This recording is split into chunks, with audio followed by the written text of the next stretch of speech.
Bueno, niños, como ustedes bien saben, hoy la mayoría de ustedes está descansando. Tenemos este puentecillo gracias a que se conmemora el inicio de la Revolución Mexicana, un día como hoy, pero hace 113 años, ¿no? De 1910. El iniciador de todo este merequetengue fue un caballero de nombre Francisco I. Madero. Para hablar de su vida, obra, santo y seña, está con nosotros Arno Burkholder, él es doctor en Historia por el Instituto Mora. Mi estimado Arno, ¿cómo andamos? Señor Allende, muy buenas noches. Y sí, hoy todo el mundo está descansando porque estamos recordando los 113 años del inicio de la Revolución Mexicana. Y es importante también saber, bueno, y al final cómo empezó todo esto y quién fue Francisco I. Madero y por qué fue importante para este movimiento. Mire, primero Madero era un hombre de Coahuila que nació en 1873. Tuvo una vida pues, relativamente breve, nada más 40 años. Una vida muy importante, claro que sí.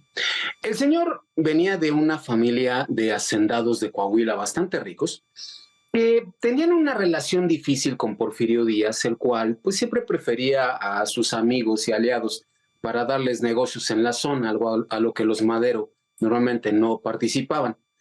Madero pudo estudiar en la Ciudad de México, estudió en Estados Unidos, en Francia. El señor además era homeópata y era espiritista. Él decía que podía hablar, entre otros, con don Benito Juárez.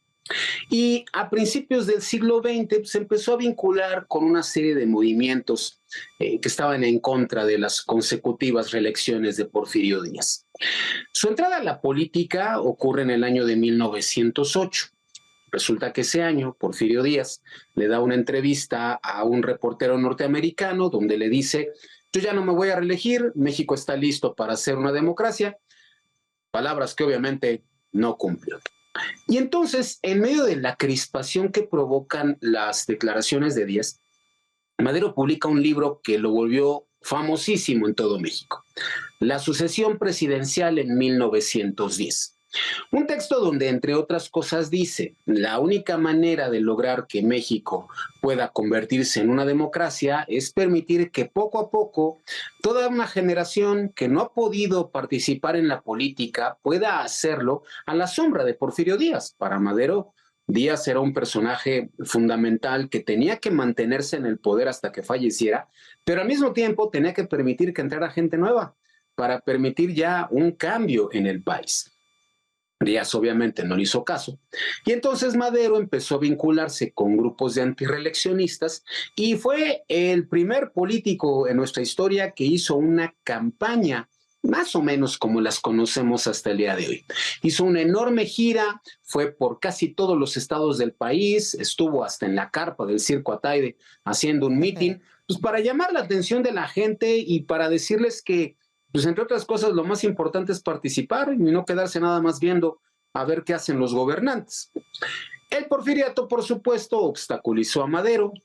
Al final, él tuvo que huir del país y en octubre de 1910 escribe el famoso Plan de San Luis, donde dice: ya no hay alternativas, lo único que queda es levantarse en armas contra Porfirio Díaz el 20 de noviembre a las 6 de la tarde. Ese día no pasó gran cosa, hay que decirlo. Quizá 2 días antes, una espantosa balacera en la ciudad de Puebla, donde fallece Aquiles Cerdán. Pero sí es cierto que empezaron a crecer células maderistas por todo el norte del país, de rancheros, mineros, algunos maestros de escuela, abogados, los cuales pues estaban convencidos de que ya Porfirio Díaz se tenía que ir por la buena o por la mala. Este país que apenas había festejado el centenario de la independencia y que se supone que todo el mundo estaba contento con don Porfirio, pues de repente se incendia. A eso hay que sumarle el incendio del sur con Emiliano Zapata, y de noviembre de 1910 a mayo de 1911 todo cambió. Porfirio Díaz renuncia a la presidencia, se fue, y Madero, en unas nuevas elecciones presidenciales, en octubre de 1911, gana y se convierte en el presidente de México. Ahí todo cambió. Si como líder tuvo un gran apoyo popular, como presidente de México fue un hombre muy débil y un hombre con muchos enemigos. Los exporfiristas que se habían quedado en México y estaban enojados, el ejército que se sentía ofendido por lo que había ocurrido, empresarios que sentían que iban a perder sus negocios, obreros y campesinos, cada quien con sus exigencias particulares, y el gobierno de Estados Unidos, que consideró que pues, podía intervenir en México. De 1911, noviembre de 1911 a febrero de 1913, Madero se tuvo que enfrentar a 4 grandes sublevaciones, 2 de ellas de antiguos aliados suyos, y al final, en febrero de 1913, ocurre la espantosa escena trágica y el día 22, don Francisco fue asesinado. Ahora bien, ¿qué nos deja el maderismo? Madero lo dice claramente en su libro. La única forma de transformar al país consiste en que los mexicanos participen en la política, en que los mexicanos no pueden dejarle a los políticos algo tan importante, porque entonces siempre van a ser víctimas de lo que los políticos decidan. También Madero confiaba en el voto, le parecía que era la única manera de construir un país estable, a partir de un sufragio que todos los mexicanos defendieran y que todo el mundo pudiera confiar en él. Y también le parecía que uno de los grandes males de la política mexicana era la reelección, porque eso había permitido que Porfirio Díaz y todos sus aliados se quedaran en el poder durante 30 años.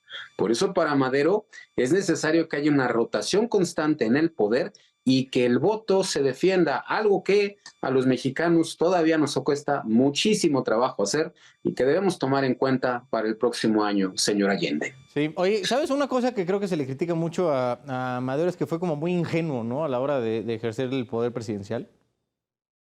¿Sabe qué pasa? Se decía mucho que el poder solo puede ejercerlo un hombre que tenga la capacidad y que no tenga el miedo de matar. La verdad es que para otros les parece que esa es justamente la razón por la que a don Panchito hay que recordarlo, porque si por algo se distinguió es por ser una persona decente. Y no de muchos políticos se puede decir eso en la actualidad. Sí. Oye, yo creo un poco por eso, creyendo un poco en la decencia, ¿no? Y en el buen hacer, ¿no? Del prójimo mexicano, también me la acabaron ajusticiando a los pocos meses. Sí, realmente poco antes de que empiece el golpe de Estado, extrañamente en un evento hace una declaración en donde dice que, bueno, si al final él fracasa en este intento de crear una democracia en México, pues lamentablemente no sería culpa toda de él, sino de una nación que no estuvo dispuesta a convertirse en la democracia que se supone tanto quería. Claro. Arno Burkholder, doctor en Historia por el Instituto Mora. Gracias. Buenas noches. Si quieren seguir al buen Arno es en X, @Clionáutica. Ahí lo pueden encontrar y todos los lunes en este programa. Gracias, Arno. Gracias, nos vemos la próxima semana.